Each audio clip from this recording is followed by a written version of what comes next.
So basically, Alex, when you sent me a message through the chat function and said, "Hey, I'm looking," you saw a couple of my posts, and you said, I think you were looking for some Skaven, maybe some ogre things, some old Farseers. So I went looking through my treasure chest, which is buried underneath the pile of grey tide, actually. Oh man. And although I might not have found all the bits that you were looking for, but at least I found some other stuff that I wanted to share with you. So, and it's basically down in, let's say, 3 categories. So I've got some promotional stuff which was released at the launch of a new edition. I have some scenery stuff which you cannot get hold of anymore. And then I've got some promotional or really exclusive stuff, actually. Nice. Miniatures. Nice. So, I'm looking forward to it.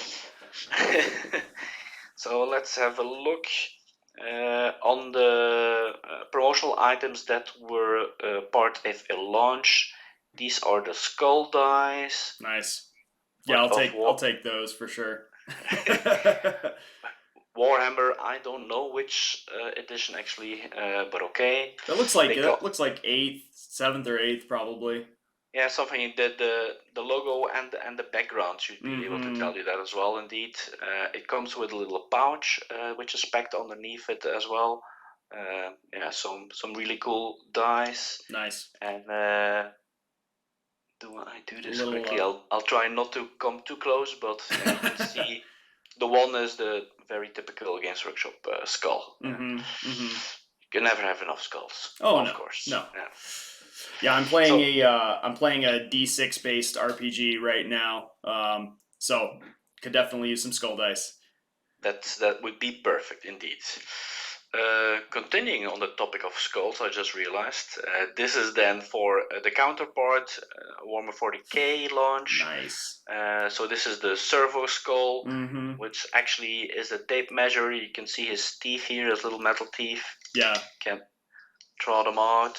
So this is actually the tape measure, and then you use his little laser eye. You press it, and whoop, it retracts. Nice. It does have the eagle on the side of it. If you're more inclined to chaos, file it off and have fun.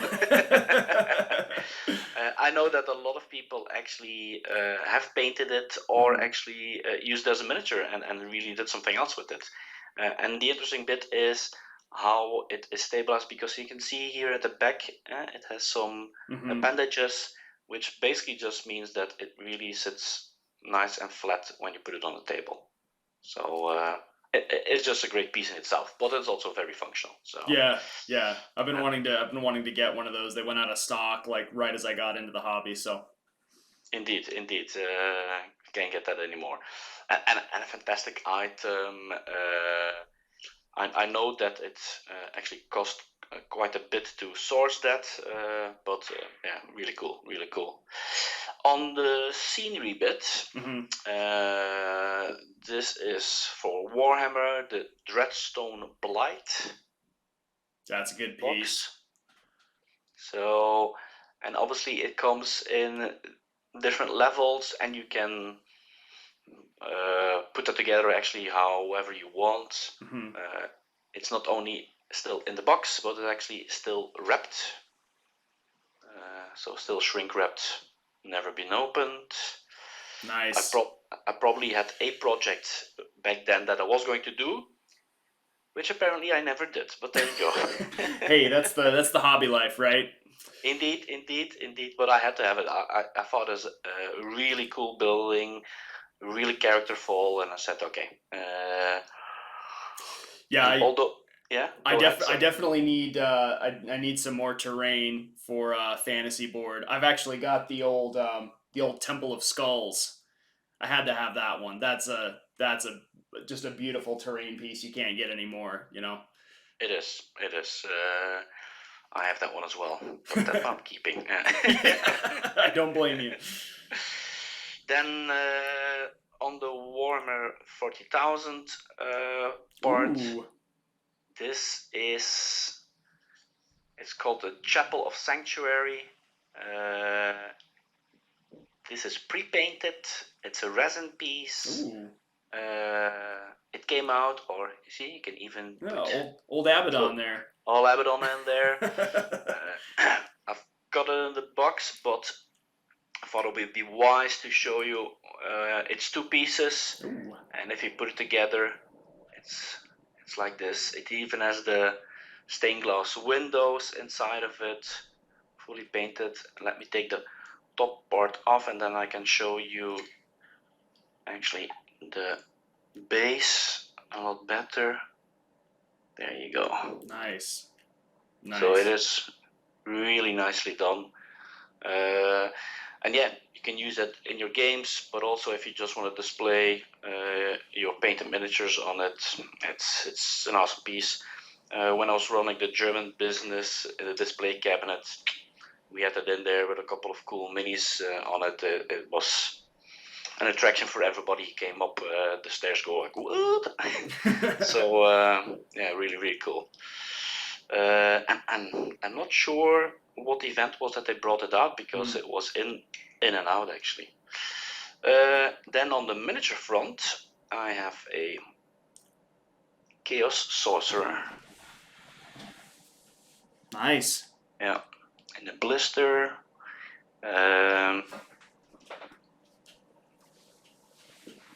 Beat the hell out of me.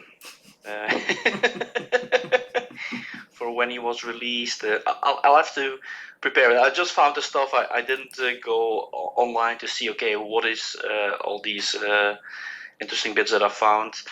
And then the most unique bit that I found actually in my treasure trove is a limited edition ogre slaver. Ooh. It's called the Bra Slave Lord.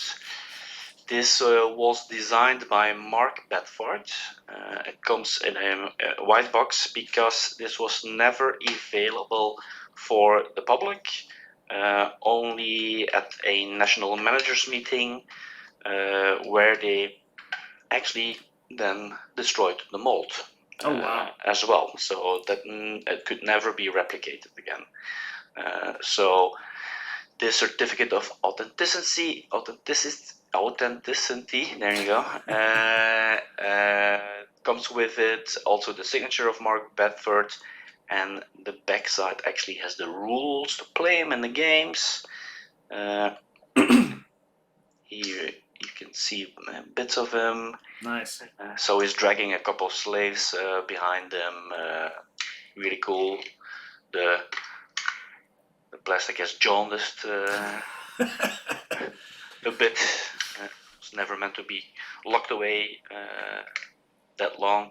So yeah, that's a real treasure because you just cannot find that. It was never released.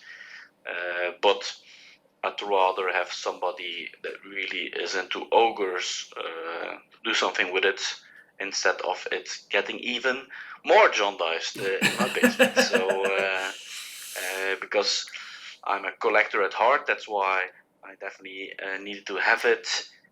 But I don't play ogres at all, so I thought, okay, if somebody's looking for ogres, then this would be a fantastic piece to have in your army, of course, because, well, basically nobody has it.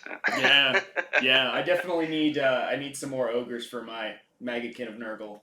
So, yeah, he'll fit right in. Excellent. So yeah, I'll be putting this up on the site in the next couple of weeks, so you can grab them there. And I'll see what else of worth I could find that could be interesting, that I'm willing to part with.